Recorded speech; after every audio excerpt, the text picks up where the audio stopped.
best as you can because you know you're going to use it in the fight. Yeah.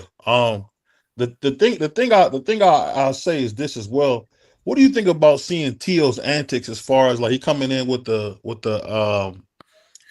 Mucho Libre, I don't know what you call that. I call it the Rey Mysterio mask. You think about it coming in with the mask, man, looking crazy like that. Boxing has went probably like 30 years ahead of a lot of the times and things that went on when we were coming up, and a little past what's going on now. I think it's just, as my pop used to tell me a long time ago, you have to have a gimmick. And these guys trying to have all kinds of type of gimmicks to either distract their opponent or make themselves look bigger and have the attention drawn to them. Look, he fighting on a big card, regardless on, even though Teofimo has a bigger name, and I think he's a bigger draw, which I really think that Tio still need a lot of corrections with things he does. I still think he needs some tweaking in his style and the way he go about his fighting. But at the same time, he fighting on a card with three major guys that has names that probably can pretty much hold their own if they really put in behind the work and do what they need to do. So that is just probably a gimmick because what he's fighting before Ryan and Devin, right? Yeah. Mm-hmm. Yeah. And you being a coach, and Dub, this is something that you brought up that I didn't even think about. What do you think about, Coach, the fact that we got, and I want to bring in Miguel, who came with you as well. What do you think about Derek James taking Ryan back after all the racist tirades? What do you think about? Does that kind of lower your opinion of Derek James, or he just got to feed his family? What do you think?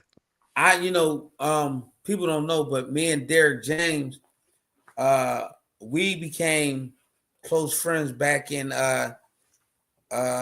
89. We both was on the junior world team together, U.S. junior world team together, and we became brothers. Ever since then, we always traveled together. We fought on a lot of the USA teams together, so we grew a bond. That's my guy. I mean, he been through his ups and his downs with Earl Spence.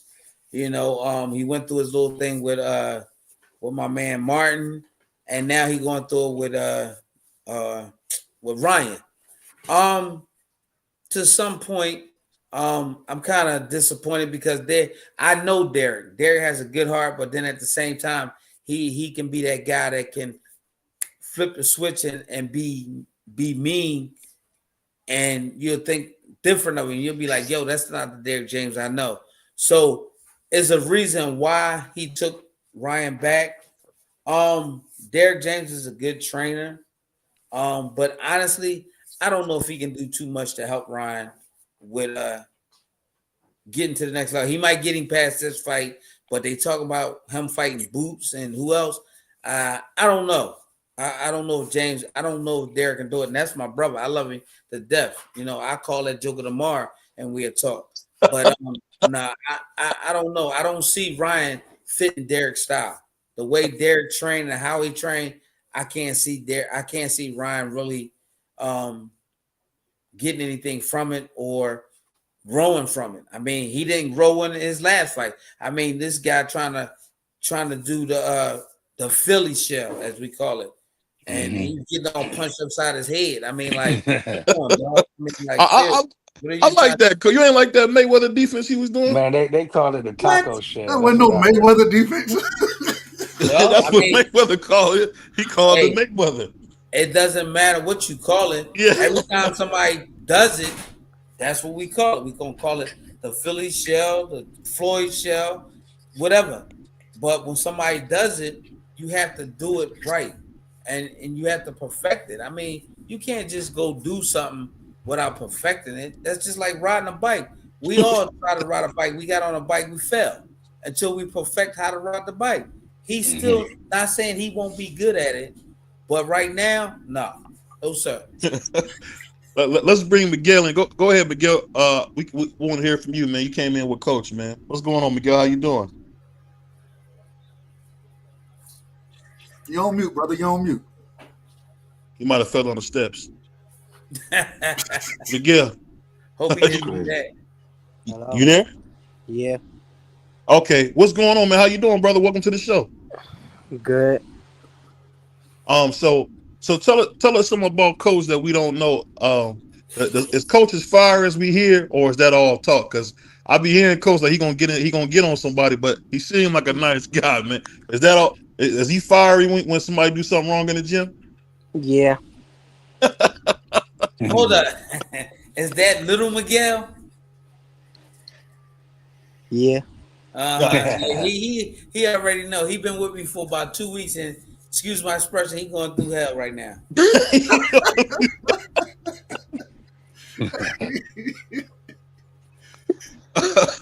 You know, the funniest thing, man, about it is when you're going through those, I call it going through the fire. You never realize how much you love those coaches, man. I used to think Coach Bo was something was wrong with him. He used to be like, BVO, get on my line. Or my favorite used to be, what are you doing sweating in my uniform? Wow. I used to think to myself, what do you mean sweating in your uniform? Wow. But that kind of stuff really helps. But speaking of something, I really want to ask you about when you see boxing right now, when you see a guy like Bomac, are you seeing the new version of Eddie Futz, or is that just too much praise for Bomac? What do you think? You say Eddie Futz? Yes. It's kind of hard to say. Bomac is a good trainer, very good trainer. But you have other trainers out there that are either on the same level as Bomac or they catching with Bomac. Like who? We really won't put Bomac in, and that's a bad thing, not a hard thing. That's a bad thing to say. People judging Bomac right now, great. But you know how it is.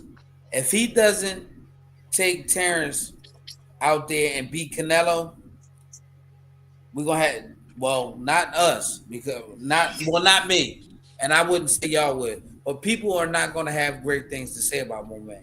I don't feel like you should judge a trainer because of a loss or because of dispute of a decision, because at the end of the day, the fighter works so hard and the trainer puts so much time in with the fighter for the fighter to become that outstanding fighter, that fighter that we all come to love and do. Because as far as I know of, Terrence hasn't been with nobody but Bomac, right? Correct. Right. How many fighters now, honestly, off the top of your head that you can think of, how many fighters that you know of right now, and I say this all the time, I even put myself in this situation. My thing is this, I'm an older guy right now. So I'm not gonna get a kid. I mean, I do have him, but basically, to be honest, I mean, you got to be realistic about it. I got kids that's like 8 or 9. I'm hoping, pray to God, but come on, be realistic. I'm not gonna train this kid at the age of 9, and he's not gonna become 22, 23, turning pro, and gonna be the top kid coming out of the amateurs, going into the professional, being one of the top guys in the world. That's just not going to happen because time is not presenting itself to be like that. So, but Bomac has had that opportunity because he had Terrence since he was a kid. So regardless on what type of pedestal you want to put him on now, later you can't knock him because of whatever he didn't do or he never got the chance to get Terrence too. If you're gonna give that man his flowers now, then give him his flowers now and let him ride off with his flowers by being the great fighter that trained Terrence Crawford from day one to now. You don't have many trainers out here in the world that has any fighter. I can name a lot of trainers. They haven't had their fighters from when they had their bottles in their mouth to now that they grown men. No, none. Yeah, and another reason I give Bomac that kind of credit is because everybody I've seen him with looks like a better version of themselves. Whether it's we just seen Chris Eubanks fight Conor Ben, who I think is an absolute can. When he was with Bomac that one fight, you seen a strong jab you had never really seen. You seen pretty good lateral movement. Same thing with Keyshawn. It seemed like Keyshawn looks better and better and better every time I see him with Bomac. Well, so that's why I kind of get Bomac that cool. You have to understand. I always said, it's just like a basketball team. Mm-hmm. The coach has to put his team together. You know what I'm saying? He has to learn his players. He has to put the right players in the right position to do the right things. Every trainer ain't for everybody. You know what I'm saying? Like fighters win world championships and or even they get to the top of the escalon where they're about to break national wide and become a household name. And they was with Joe Blow from day one. Now all of a sudden they see Freddie Roach and Freddie Roach hot because Freddie Roach had Pacquiao as that and the other, and he messed around and he want to go to Freddie Roach.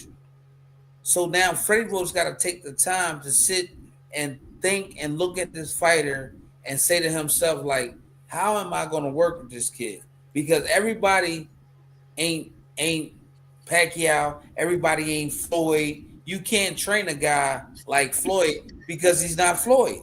You got to train a fighter the way he is. He got to create his own style. And that's one thing my dad always told me when I was coming up through the amateurs and the pro. My dad said, you know what? You gotta come in, you gotta have your own style. You gotta have your own gimmick. You know, people gotta love you for you. They can't love you because you travel with Mark Johnson or you messed around and you was on the team with Oscar De La Hoya. You gotta have your own image. That's just like us being grown men from being kids. Our dads groomed us to be young men, or our moms groomed us to be young men, or our uncles groomed us to be young men. You know what I'm saying? We didn't just say, "Oh, I want to be like Bumpy Johnson." No, man, you ain't Bumpy Johnson. You better be yourself.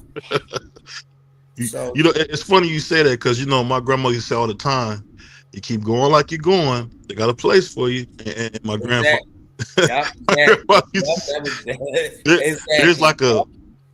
There's like a jail not too far from like where we used to go to church at, and I never forget one time the church we used to call it the church bus, but it was just a van. We was on a van, and the driver drove us by the jail and said, "Welcome home, fellas." Wow, that's crazy. But that being said, I know Dub had brought up something I had never really thought about. Do you think when you see people using like the snack program, do you think that really enhances the fighter? Because I don't understand what's this whole thing about working with Victor Conte. Did I bring that up? What? Did I bring that up? Yeah, a couple weeks ago. Okay, go ahead. Yeah. Did you say you don't remember that, do you? I don't know what the hell he talking about, really. But the thing I was saying, we were saying that because a guy like Victor Conte, a guy who is a known cheater, my whole question would be, why is he in our sport? Because I just don't see, you know, him changing his ways. I mean, once a cheater, always a cheater. Do you feel that same way, Coach? Yeah. Yes, sir. Because it seems like everybody, like we've seen it with Jarrell Big Baby Miller. Once you're known for cheating, he cheated in kickboxing. Then when he fought AJ, he was so scared he shot himself with everything but horse tranquilizers, man. I mean, he even had the Ray Lewis, that deer antler spray. Right. Why would you even want to affiliate yourself with something like that? That's like back in the day, the saying is, one bad apple spoils the whole bunch. Now, my thing is, that's just like me driving down the street and at the corner, then I got to go to the next block, but it's blocked off. So what? It's blocked off. So what I'm going to say, forget it. I'm going to just ride through it. No, I got to go around the corner. So if this guy is a bad influence on the other people out there, why would I even let him in my camp? Why would I even be talking to him? Why would I be even affiliated with him? I wouldn't want that. It can ruin everything about you. Mm-hmm. Let me ask you this one question, and then I'm gonna bring in my man, brother Clarence. If you have a fighter What is your policy on doing recreational drugs like smoking weed, drinking? How do you approach it as a coach? Well, the first thing I do is that I don't want to have you. You're not allowed to be around me at all with that. You know what I'm saying? And let me. I'm glad you brought that up. I have 3 young gentlemen that I train are in middle school and high school, and I got them. Like a year ago, 2 years ago. First thing that I asked them, Mm-hmm. "Will you do drugs? Mm-hmm. How are you doing in school? How is your home life? All them things are good. Okay. I need to meet your mom, your dad, your uncle, whoever you stay with, I need to meet. Now Mm-hmm. my thing is this is what I do. I'm in the Mm-hmm. gym Monday through Thursday from 7 in the morning. Then I leave and I come back and I'm 4 to 8. Fridays I'm not in the gym. That's like my day to take care of bills. And also now that I have kids that are in junior high school and getting ready to go to high school, what I do every marking period, I need to see your grades. Mm-hmm. I get in touch with the principal of the school. I let the principal know right from the door, your kid, because every principal at every school, basically, that I know of and have talked to, basically know all their kids in school and they know the bad ones. So my thing is, I basically socialize with your principal, let your principal know what it is that you do and who I am. And at the same time, I get in touch with your home advisor teacher. Make sure that I know them. So if anything happens or anything going on, if they can't get in touch with mom or dad, I'm available. Mm-hmm. Fridays, I go meet and I see my kids in school. I get their grades, I get their report cards, and I know what they're doing and how they're doing in school. If they're not doing well in school, if they're giving problems at home, and they're not doing what they're supposed to be doing at home, I don't want to see them. I'm good. I don't need you on my team. Dang, that's cold, coach. Straight like Hey, that. Hey, because that's how my dad did me. So I guess they followed me. that's ice cold. Because I'll be honest with you, coach. Back when I played football, I always had me a bag of mushrooms, man. So, Well, guess what? You wouldn't have never ate no mushrooms. You'd have been eating something else besides mushrooms. but the reason I was doing that is because one thing I will say, I don't know if this goes for boxing too. I think I played football entirely too early because I can remember being 14, 15. Because I went from I was 5'6", Uh-huh. then I went to 5, then I went to 6 feet, like within like a summer. Right. And then my sophomore year, I went from 6 foot to 6'5". It was like the craziest thing, and I remember having so much pain. And I remember, and because I went to like the Catholic school, so I met this kid. He's like, "Man, you do these mushrooms, man, you'll be all right." Because I don't know if we talk enough about this is when you're boxing or you play any kind of combat sports. How do you deal with the pain? Because until you get to the top level, it is hard to get like treatment, real treatment, if that makes any sense. You know what I mean? Yeah, well, unfortunately, thank God, I Mm-hmm. haven't had any fighters that has had, and even professional. I haven't Mm-hmm. had any that has serious problems where I had to be like, look, man, you need to take time off, go to the doctor, you know what I'm saying? Go get checked out, go get an MRI or EKG, find out what's going on. I haven't had that. So I guess I'm one of the lucky ones. And basically when you having fighters that's getting injured like that or getting hurt, they practically, and I understand that a lot of fighters want to become world champions. Floyd done changed the game so much.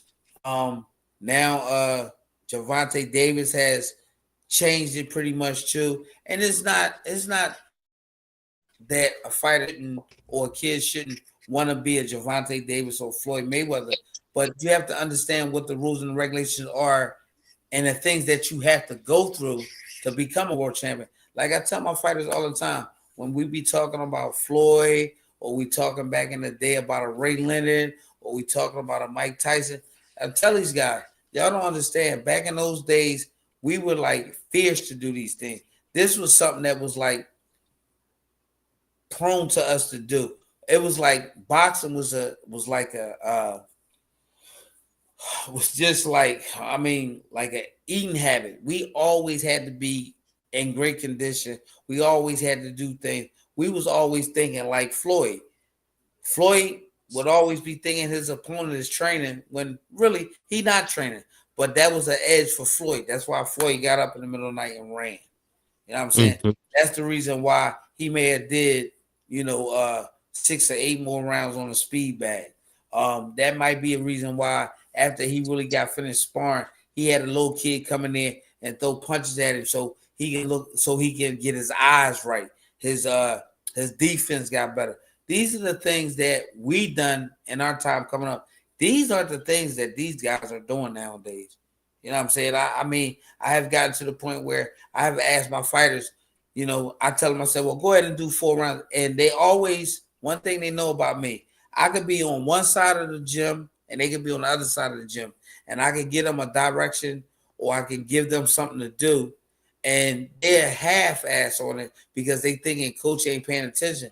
But I am paying attention. And when I yell over there to them and I tell them, I say, how many rounds you did? Oh, I did 4. No, you did. You just did 2. You set the other 2 rounds. So now you got an extra 4 rounds to do. Oh, coach, no, you got an extra 4 rounds to do. I don't want to do it. Well, if you don't want to do it, you know what? You can pack your stuff and you can go home. I don't have time for that. You know what I'm saying? And it ain't about me being nasty. It ain't about me being hard. It ain't me trying to be better than any other trainer out here in the world. It's just that it's about discipline. And that's something that I feel as though that our kids nowadays don't have that we had coming up. Mm-hmm. And it's kind of hard to teach them it. But I think if you have a good coach, your parents are groomed well, I think that it takes some time to get through their head, but it'll get done. I mean, yeah. I mean, I come home plenty of times with many headaches. You know what I'm saying? I had to take aspirins and stuff because my head hurt. But at the end of the day, when I go to sleep, you know what? I'm good because I know that that was something that I was supposed to do. I was supposed to yell at my kid and tell my kid to do extra rounds. Or I told my kid to do the 100 jumping jacks. He didn't do them. So now he got 100 more he got to do. He didn't do his 100 sit-ups. So now he got an extra 100 to do. Tomorrow, today he was supposed to do 4 miles. He didn't do them. He did 3. So tomorrow he got to do 6. Those types of things. Yeah. Hey, Coach, I think Go ahead. it's very interesting. One of the things you said earlier, I was listening to Rolly during his interview with, I believe, Ring Magazine, whoever. And I think he's training now with Ishmael Salas. And he spoke on how Ishmael Salas trains each of his fighters differently. He doesn't have one set style to train in. He's going to train you to do what you do best, right? For fighters that's coming up, young fighters, those type of things, what do you do to help them find their style first? And how do you make sure you're focusing on each fighter in a different way versus just having one set training style? Well, what happens is like a little story. I had a friend of mine named Kevin. That's my guy. I love him to death. He trained with the era of Joe Frazier. And I remember he told me at one time, he was like, man, I was in the gym training and Joe came downstairs from the office and he was telling me to throw my left hook this way. And he was like, I didn't really understand how Joe was telling me to throw my left hook. But when I looked at it on tape, Joe was trying to get me to fight like him. People don't have a style like Muhammad Ali. A guy don't have a style like Floyd Mayweather. Roy A guy don't Jones. have a style like me. A guy don't have a style like Roy. So what you do when the kid first coming in the gym, you pretty much let him do what it is he know how to do, and then you mold him. It's just like a person molding a picture or drawing a picture. You draw the picture the way you see the person. You had a person fight the way they know how to fight, but you just make adjustments. You have to make adjustments. That's what any fighter has to make adjustments on doing things. We don't do everything right. We just don't. We have to be taught how to do things. Because trust me, if we all did everything right, the world would be messed up. Yeah, I like it. One thing I always wondered though, how do you know if a kid has what it takes to be a good fighter? Well, of course, you know, he has to, first of all, he got his heart got to be there. He got, I mean, Joker get cracked and he ready to quit. No, dog, this ain't for you, dog. You need to be shooting some dice or studying or playing basketball or something. He But said shooting boxing dice. ain't for you. You know what I'm saying? But if you got a kid in there that's he has heart, he's willing to learn. And I was always told, and I know y'all guys was the same thing when we was in school. When we didn't want to raise our hand and ask the question, the teacher always used to tell us, raise your hand and ask the question. No question is a bad question. I tell my fighters all the time, man, look, that's why I'm here, for you to ask me questions. And one thing that I'm proud of and I take highly of, and I basically thank God for, is that I still have my dad with me. So my dad is by my hip every day.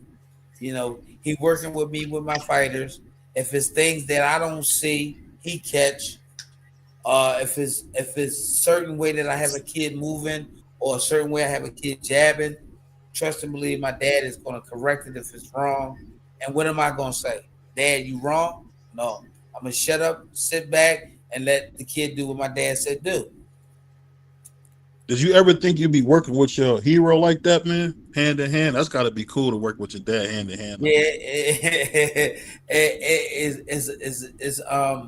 it's lovely. It's just like a marriage. Some days, some weeks are great. Then other days we ain't speaking. He mad at me.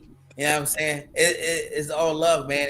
And you know, it's nothing like a parent's love, but it's nothing like your dad love when you and him both doing the same thing that you love. And I don't care.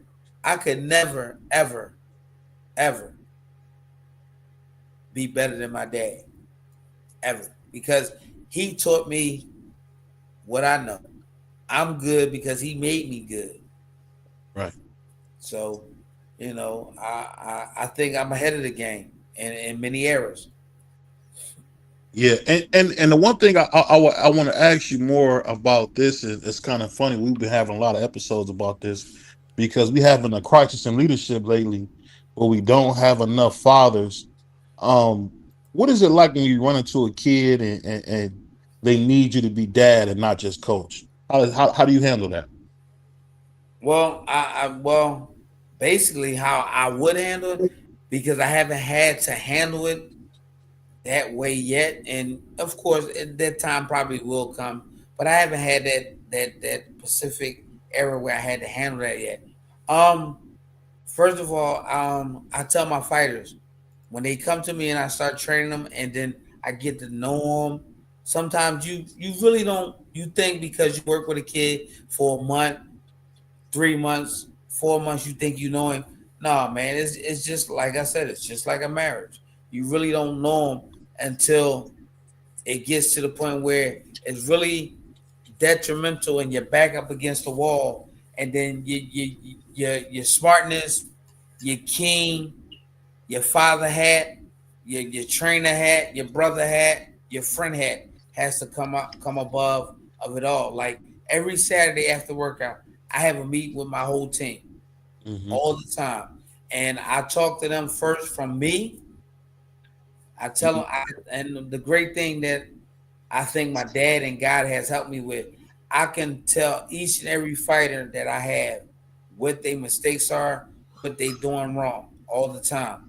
And then on top of it, I can be that coach that don't take no back talk, no shit, no nothing from them. It's either you gonna do it my way or it's the highway. And it's not trying to be me trying to be the big man and that. You just gotta understand with me, I understand the sport of boxing. I've been doing it since I was 5. And I fought from the age of, I'm gonna say 15 is when I really, as you say, got on the scene. People really know who I was. from 15 until 35, I was one of the top amateurs in the world. I was one of the top professionals in the world. I fought just about any and everybody. It didn't matter. So within those years, I learned a lot. So I'm able to teach my kids what I know, even if it's not something that's new in this era, in this world. I still always say at the end of the day, all these kids learning great things, but still I say, and I stick to this until the day I die. Old school boxing always gonna be first. Always. Mm-hmm. Always. Because there's things that my dad is telling my young fighters that I asked him, why didn't he tell me? Or why didn't he say to me? I ain't mad at it. Real quick, going to what we got going this week. We got a huge huge weekend of boxing coming up. I know a lot of people focused on the fights tomorrow. Canelo fights on Saturday as well. He's fighting William Skull. First things, Coach, are you familiar with William Skull? Have you seen this brother fight? Nope. Nothing about him. Have y'all? I've seen him fight. I had to go find the fights. Now I had to go find them. I will tell you that. But I have seen a couple of his matches. Decent jab, decent footwork. You know what I'm saying? Nothing special, in my opinion. Nothing special. Excuse me for cutting you off. That's crazy because I don't. That's one thing about me. I don't know what it is, but I don't watch a lot of fighters. I really don't. I never have. Like when I was coming up in my professional career, my dad and my other trainer and my manager, they always did the watching of the fighter, and they came back to the gym and they told me what exactly it was that we needed to work on for the fight. Now I think I got spooked because the first time I ever watched a fight of another opponent that I was about to fight was my manager bought the tape of Arturo Gatti and Rafael Ruelas. And when I seen Gatti knock Ruelas out, I got scared. I was like, this is the kid they want me to fight next, you know. But I felt as though that I was the better fighter. I had the better defense. I was quicker. I moved better. I had a lot of things going for me. So I thought that Gatti did wrong by picking me, which it wasn't even Gatti. Gatti said he didn't want to fight me. He said it was Manny Vince who picked the fight. So, hey, whatever the case may be, the fight happened and I beat him. But, you know, styles make fights. This kid, I was reading his article yesterday on my phone about what he think about Canelo. To some point, he's right. I mean, Canelo been around a long time. So regardless if we want to see it, I think it's been seen already and it's been whispered around, and it may be even out in the atmosphere where everybody see it. Of course, Canelo lost a step, but this kid was saying how he's going to hit Canelo a lot, and that he thinks that Canelo is not able to withstand his boxing. So evidently, the kid don't think he's punching hard. He thinks that Canelo is just going to sit there and get all that punch. Hold on, Coach. Your mic. We can barely hear you, Coach. Oh, hold on. Are you good now? Say it again. I said, who mic was that? Mine? No, you good now. You good. Oh, okay. Yeah, like I was saying, I was reading earlier. Excuse me, that the kid was saying how he feels though that Canelo lost a step. I mean, Canelo, what, 35, 36? He been fighting since he was like 18 or 19. Of course, he lost a step. He was saying that Canelo is easy to hit. Maybe he is, but the kid was saying how he was just going to box him.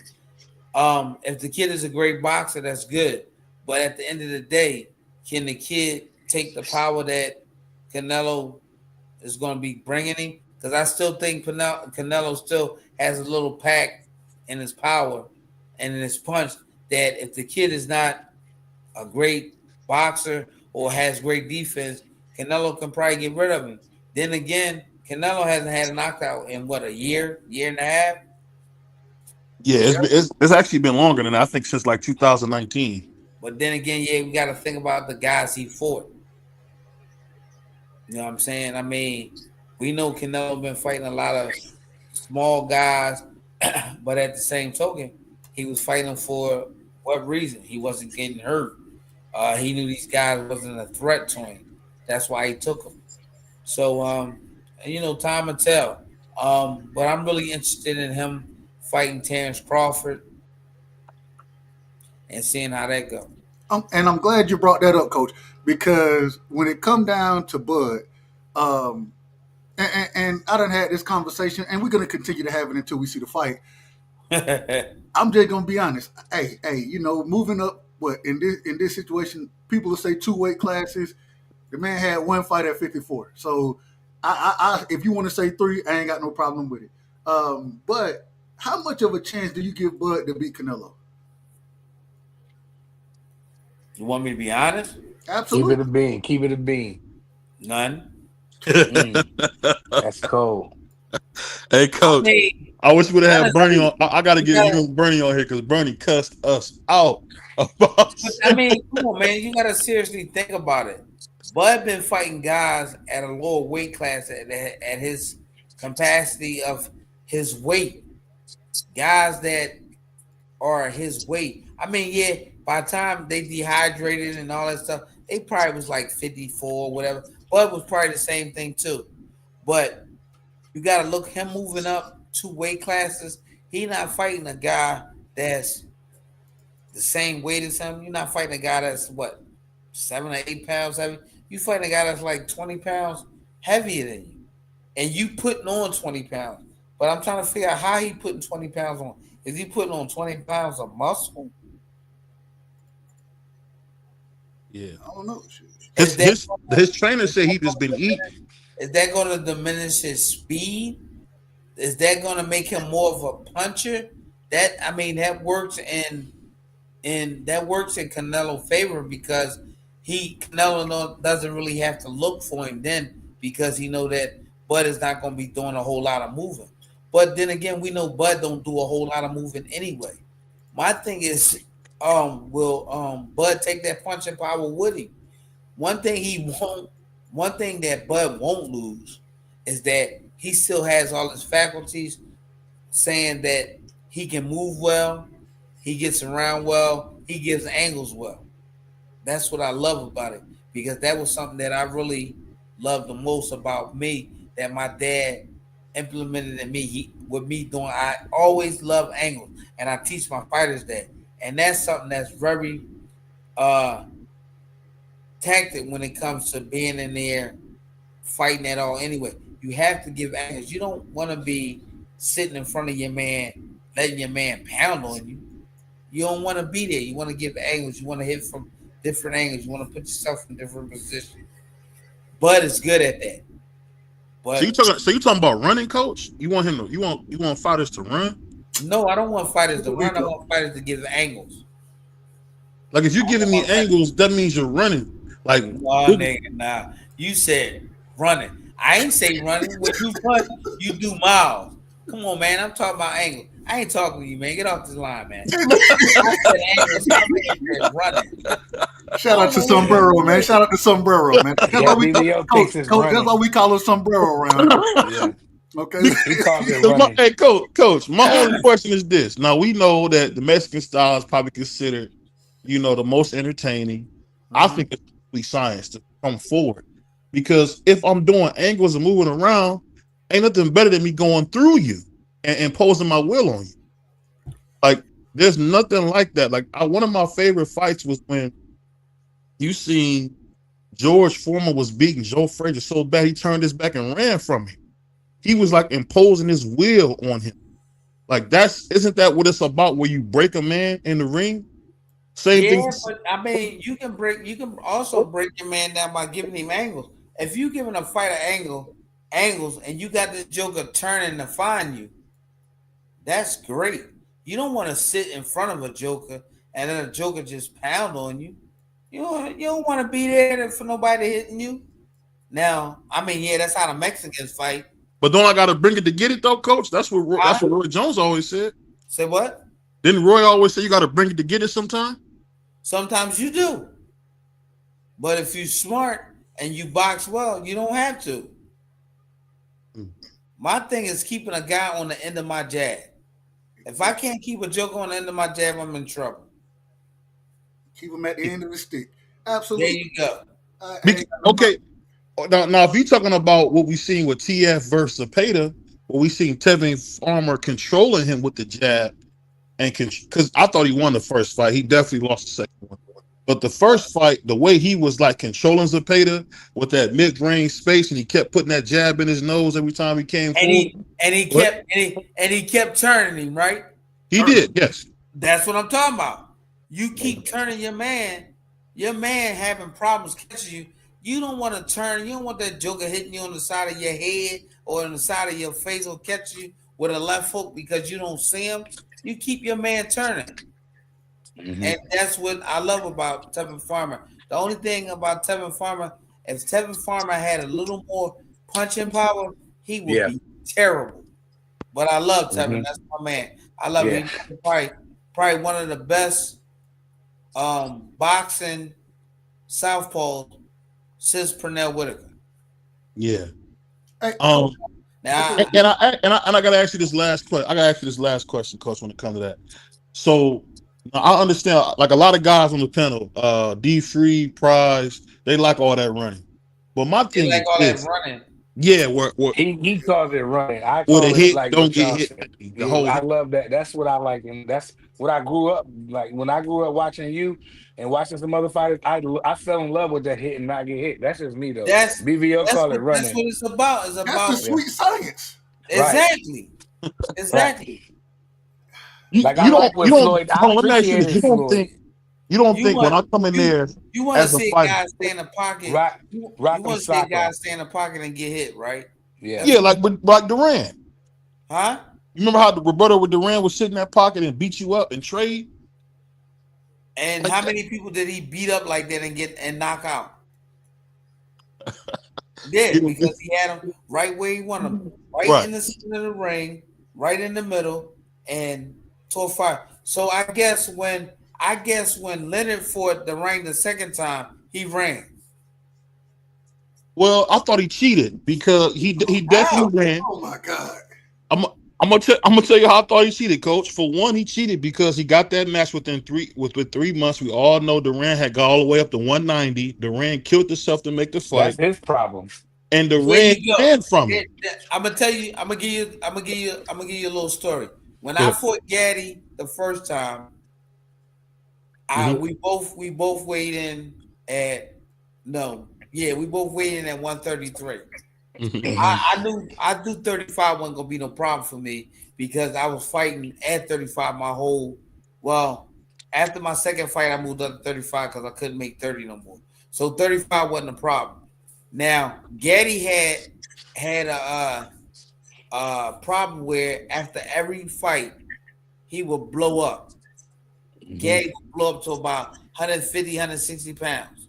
Right. So when after we beat him the first fight, I didn't want the second fight. I tried to get out that second fight like I was in jail.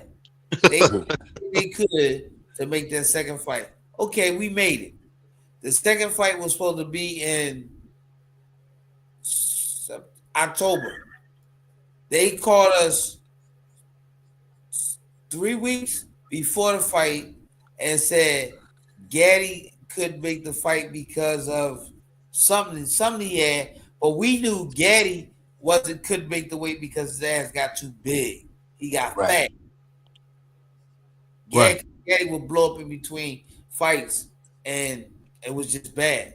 But my thing is this: what I did in the second Gaddy fight, damn near Leonard did in the second fight with the ring. Except for he mocked the ring. He made the ring look stupid. I don't think he ran. Oh, Coach, he was begging him to come here. He kept moving. Exactly. Because you seen the first fight, he fought the ring fight, and the ring peppered him. The ring stayed on top of him. The ring didn't let him move. Kept him in the corner, banged him, hit him with hooks, right hands, uppercuts, all that. Leonard wasn't used to that. Mm-hmm. Leonard was not used to that pressure that the ring was giving him. So, like Leonard is, he's a great champion. He's a great fighter. He went back, him and Dundee, and they came up with a plan that they was gonna antagonize the ring. They was gonna do all the things that they could do to get under the ring skin. And that's another thing that I tell my fighters too. When you're in the ring, you gotta have composure. Because a guy might hit you with a jab in the right hand, you can't say, "Oh man, that boy hit me with that jab. I'm about to kill the joke. I'm hitting the joke." What you getting all upset for? For what? Take your time. Work off your jab. Get inside. Once you get there, then you bang it. He made the ring just do what he wanted to do. He hit the ring how he wanted to hit him. He turned him. He spent him. He spent him and hit him. He did all the right things. Come on, man. He didn't run. He didn't run at all. Yeah, he might have made the ring miss and might have ran around the ring that way by making him miss, and then he got in his face and he taunted him with his hands down. Come on, man. Stop that. Stop that. Hey, one of my favorite trainers of all time is Roger Mayweather, the Black Mamba. And we all know him for the great saying, most folks don't You don't know shit about boxing. And possibly individuals on the panel. You know what I'm saying? And I say that respectfully. I say that respectfully to all my brothers up here. He talk crazy, coach. He light skinned. He said the light skinned dudes talk crazy. That's crazy. Do, man. Hey, look, a hit dog will holler every time. That's what my grandma used to tell me. He only do that because I'm dark skinned, coach. That's why he treat me like that. Oh, really? Yeah, because I'm dark skinned. That's what he do. But go ahead. But my question is first off, did you have a relationship with Roger Mayweather? What could you tell us about the late great Black Mamba, if you have anything on that?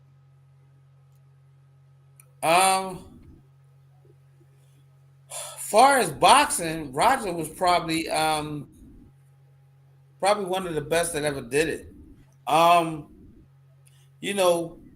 the end of the day, like I said, it's love that I still have my dad here, because I can call that joker right now when I get off the phone with y'all and say something to him, and we can get into a dispute about something. And 9 times out of 10, he right. You know what I'm saying? And sometimes he not.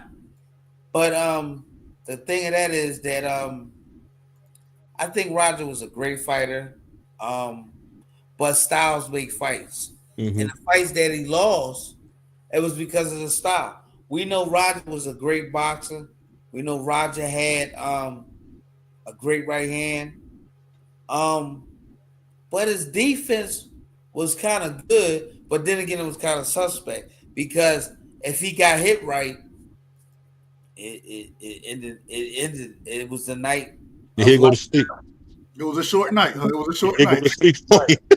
So that's kind of like a scary situation, because boxing, anything can happen at any time. So you got Roger beating a kid that can punch for 11 rounds. And you like, man, we got this in the bag. And the kid clipped Roger. It's like night. As far as the trainer, you got to give him his props, because he had his nephew.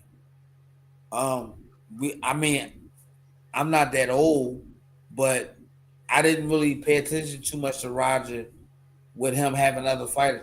I was pretty much focused on him when he had Floyd, because that's where all his talent came from, was Floyd.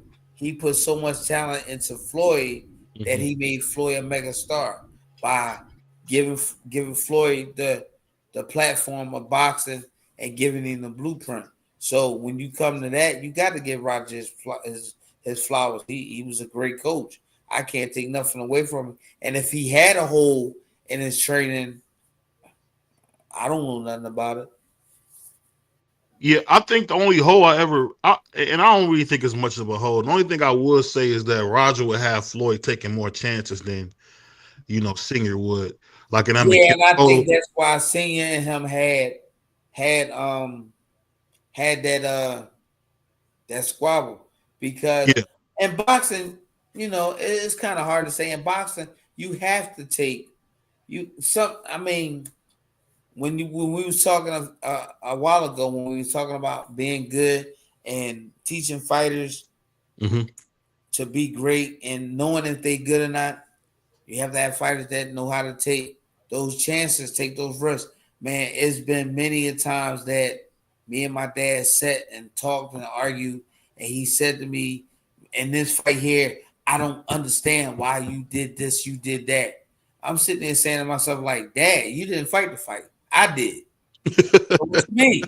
He like, see this right here? You didn't have to do this. Why did you do? I'm like, man, look, that was like 30 years ago. I don't know. I couldn't tell you. I guess it was just an opportunity that I took, and it was what it was, you know. But yeah, somewhere along the line, there are opportunities that you have to create for yourself. And my best insight in that would be the Gaddy fight. I mean, because of course, Gaddy was one of my biggest fights. Well, was one of my biggest fights ever. And that was, any fighter that's a fighter know that some point in your career you have to bite that bullet. It's just you have to get into that squabble. You have to get into that mix. You have to find out if you got a good chin on you. You got to find out if you can do these rounds. You got to know if you can throw 300 or 400 punches in that round, and then come out the next round and be winded enough to go into the next round like you did the last round, or at least give half of what you did in the last round. And that Gaddy fight was the fight that I knew that was going to put me over the threshold to start making the big money that I needed. So Gaddy was the fight that I needed. I needed to take the chances that I took in the Gaddy fight. And also, there were times like in the first Gaddy fight, I look at it, I ain't looked at it in years though, but when I looked at it, I said to myself, like, damn, Ivan, you actually really sitting here fighting with this guy when you know this guy knocked people senseless. But that was something that I had to do because, for one, Gaddy talked so reckless. He tried to do everything to get me out of my era on what I wanted to do, how the game plan was set the whole 6 weeks in camp. And to be honest with you, he did it. But I was so prepared and ready for it that it didn't matter. Gaddy was going to have to kill me that fight to win, and which he almost did. But I was he almost did. Hey, Coach, this brother's sick. That brother, he almost did. I'm sorry, Coach. That's keeping it 100 though. That's that brother from Middle Georgia, man. You gotta watch him, man. That brother laughed at the funeral, man. You gotta forgive him. Hey, shout out to Coach. Hey, he almost killed me now. He almost did. He ain't do it. Hey, I'm still here to talk about it. So yeah, I took the risk. I paid a little bit for it, but it was worth it. And that's what it is, you know. That was dope. And as a young boy, that was so fire to watch. As a young boy, watching you do that. Hey man, me and my friends, we were young boys, and we were screaming at the TV. He won that fight. That was the dope moment. Hey, I appreciate that. I mean, like already. I mean, it was like, you know, I had the city on my back, you know what I'm saying? And I was fighting for that and fighting for my family, you know what I'm saying? So you definitely put on for Philly 100. Oh yeah. I mean, I really didn't know what it meant. I mean, as you know, coming up as a young boy, you know, around a lot of celebrities then, like Bernard and Tyrone Crawley, you know, around them great ones, you know, and they sitting there telling me that, yo, champ, it's gonna come a time when you're gonna have to bite that bullet. I'm like, man, never. I ain't biting no bullet. Crazy. Right. Yeah, well, that time came.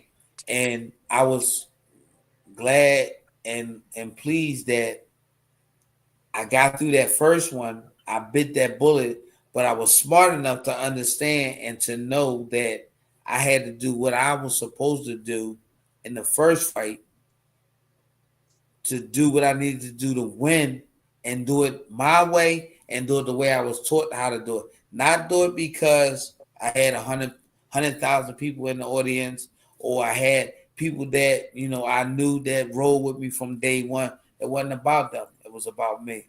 So I bit that bullet. It came that time, and every fighter in their life, I think, gonna come through that. Well, let me ask you one last question, Coach. We like to have fun, man. So you know how I am. Hey, it is what it is. So let me ask you this: who would win if we had 100 Ivan Robinsons versus one gorilla? Who wins? Come on now. That's crazy. Are you serious? Yeah, who wins? 100 of you at your absolute best versus one gorilla. Who wins? That gorilla ass gonna get whooped. And we putting hands on the gorilla.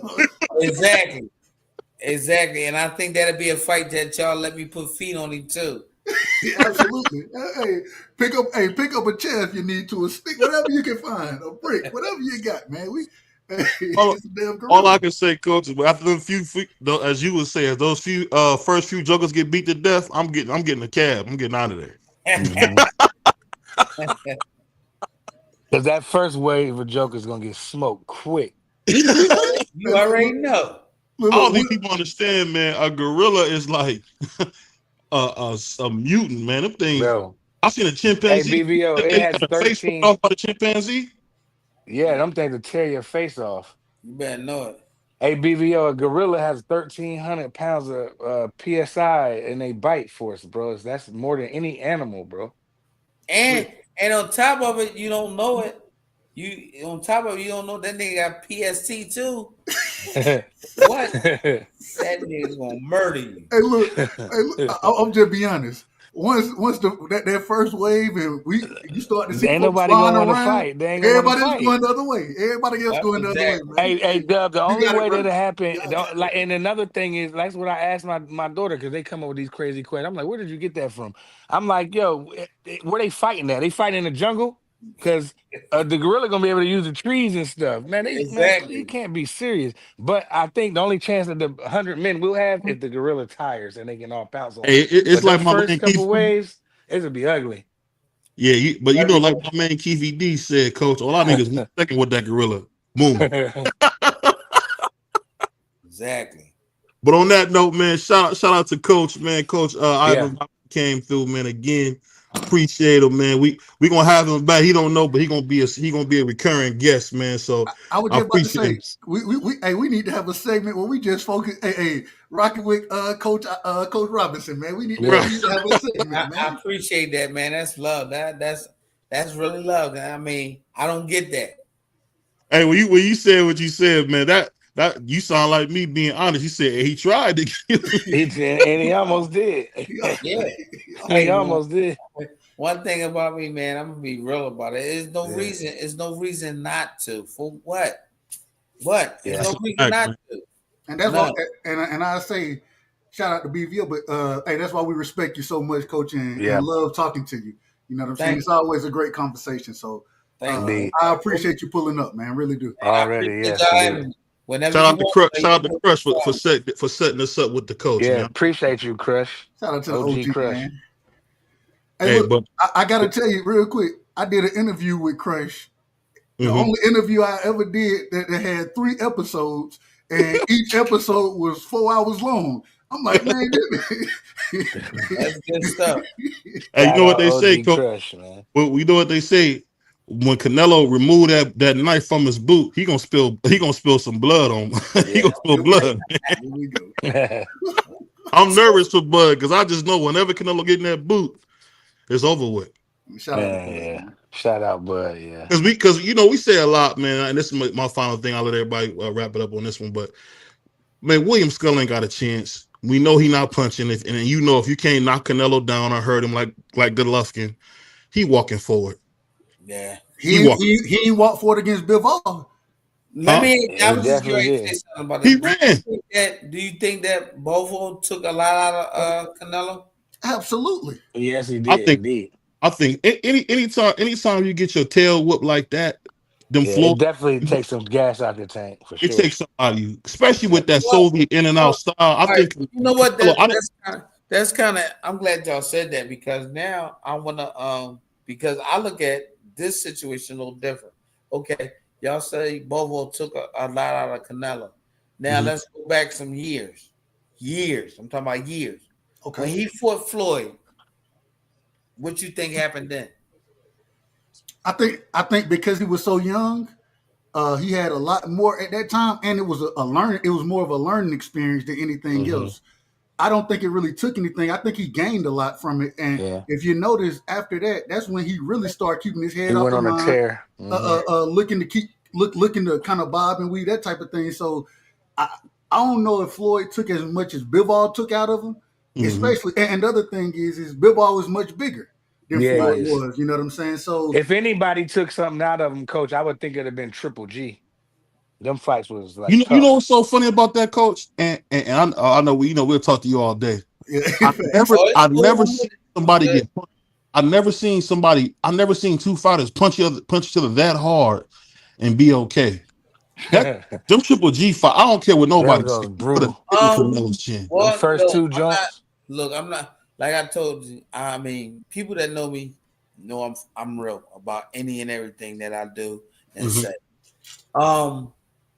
What makes you think that with the Triple G fight and the Canelo fight, what makes you think that nothing was taken from them?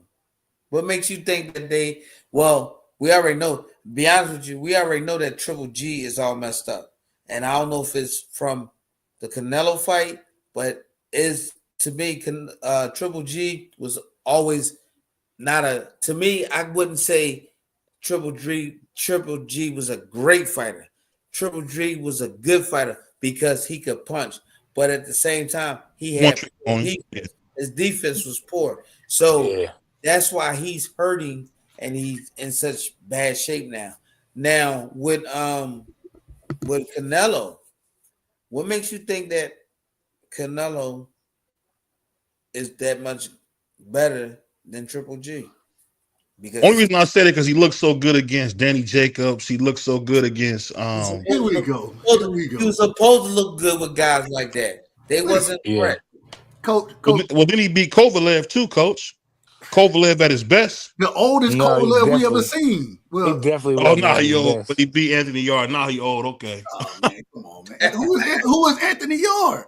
We just seen Anthony Yard go. I ain't gonna say life and death, but he didn't look impressive this weekend. What are we doing here? Facts. Anyway, we gonna be talking to you all day. I'm gonna go to bed, Coach. I'm gonna get out your way, man. These dudes is crazy. Yeah. Because I know you agree with me, Coach.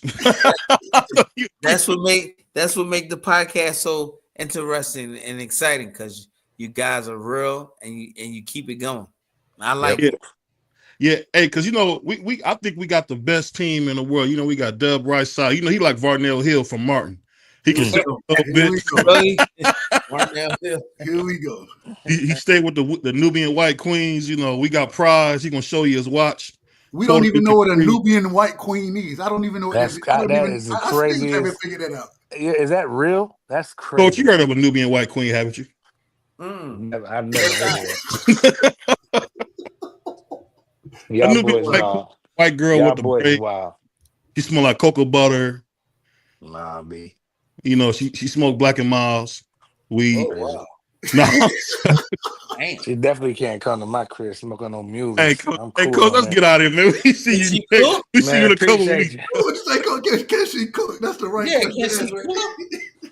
Huh? Can she cook? Yeah, White Nubian Queen can cook, and she get you them good crackers for that sauce meat. She ain't gonna season nothing. She still thinks salt and pepper is seasoning. So yeah, she still gonna season your chicken with salt. No, she don't have that adobo out there. She got that adobo for you. Yeah, all right. Yeah, all right. See, y'all boys wild, man. Y'all too exactly. News, man. Shout out to Mighty Ivan Robinson for pulling one of my favorites. Oh, appreciate you, Coach. Love you, Coach. Like I said, man, anytime y'all guys want to do anything, just call me. We definitely gonna do that. All right, my man. Take care. All right. One. Hey, shout out to Coach. He old school. What do you say? One. Yeah, 100. You know what I mean? Hey, my days, you got the phone with my dad. He be like, all right, one. Nah, I mean, I feel like I'm in belly. You know what I mean? Oh Shout man. out to Coach. Hey, but that was a great interview, man. Whatever. B, always. Hey, Dub, you sick, man. You started laughing as soon as the coach said the man almost killed me, Dub. The Dub Cole. That boy Dub said, how you Dub is man, brutal. almost killed That me. wasn't brutal, brother. No, He I started- said you brutal. That wasn't. I mean, what are we doing? the But brother said he almost did. hey, man, shout I out mean, to he was BVO, keeping it a man. bean though. Real Go ahead, shout out to BVO, man. BVO, man. I'm telling you, you need to make a segment every now and then. You have a quick segment with Coach. You know what I'm once a saying? week. Once a week if Hey, you can. man, what? That'll Yeah, be coach is, fantastic. I love Coach, man. Yeah, that's dope. Absolutely. He's so much fun to talk to, and Yeah. I don't even think it's just like him and Tim Weatherspoon. They don't realize how great they were. Yeah, they just natural. You know what I mean? It's natural. Hey, No give us doubt. your final words, Crush. Hey, great interview, man. I had to get Yes. some rest, man, Salute because to you. Salute to the I OG, gotta get ready man. for work. But I was listening to the interview. Uh-huh. It was dope. We gonna keep doing our thing, and everybody else, if y'all ain't with it, y'all in trouble. I'm in the lab. We got some more stuff coming. I'm working on some more stuff. I'm working on some more stuff to get some more interview for y'all guys, for you all enjoy some. Still wait. I should be hearing back from the surgeon Salim Bey in about another week or so. I just talked to his father because he's getting ready for a tournament, I think, and I'm working on getting the young Zachary 215 in here, young amateur from Philly that's making noise. So we working on some stuff, man. And soon when Doug get a chance, we're gonna smack y'all with those moist meters because a lot of y'all need Damn. All right, hold on. I gotta send it to you. Shit. I'm supposed to be sending this. Oh, I'm Yeah, cussing boy. it. Yeah, boy. Hold on, real Wow. quick. And we got another thing that we finna start. We're gonna start the interview series up, and we starting with the Sports Talk Network. We starting with our own team. You feel me? So we'll discuss it on Sunday as always. But I think we definitely need to introduce everybody to the team and the backgrounds. Crush, me and you the first interview was crazy anyways, but the first it was 3 days, but we gonna do it again, and I want to have everybody on so we can get all of the information from the people that y'all are listening to on a daily basis, so we know who we're talking to, man. And so we're gonna start that back up. Get to know STN.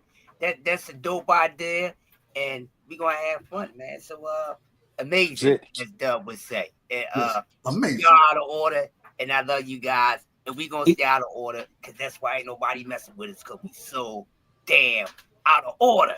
That's all I got. I'll see y'all tomorrow for Funky Friday.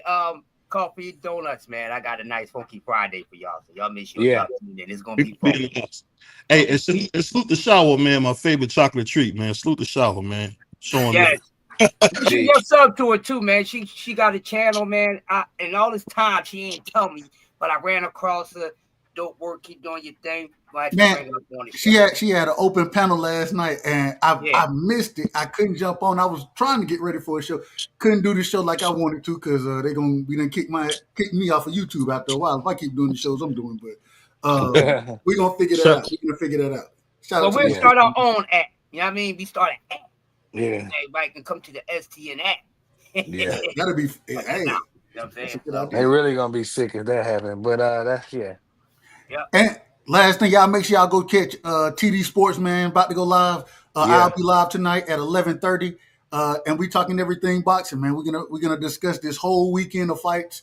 And hey, it's an open panel as always, man. Shout out to my brother BVO Prize and Crush, the legend, the OG, the master of ceremonies is what we like to call him. And my apologies. Shout out to my brother Sombrero. I forgot. I got to call my brother Sombrero out as always. Doing a hell of a job, man. Keep doing your thing. My brother D Free. Hey, shout out to Free as well. Oh yeah. And one thing I gotta shout out say, to my brother CDK too. Definitely shout out to CDK. One thing I gotta say this, man. I love what's going on. I'm excited about the future, man. Get ready to tune in to Dub and my bad. I don't mean to call him Dub. Barnell Hill and my guy our man Puerto Rican Tommy, man. They coming on your next show. So make sure y'all check them out. And Yeah. shout out to Shower again. I don't get no love, but Crush, dude. We gone. Peace. Peace.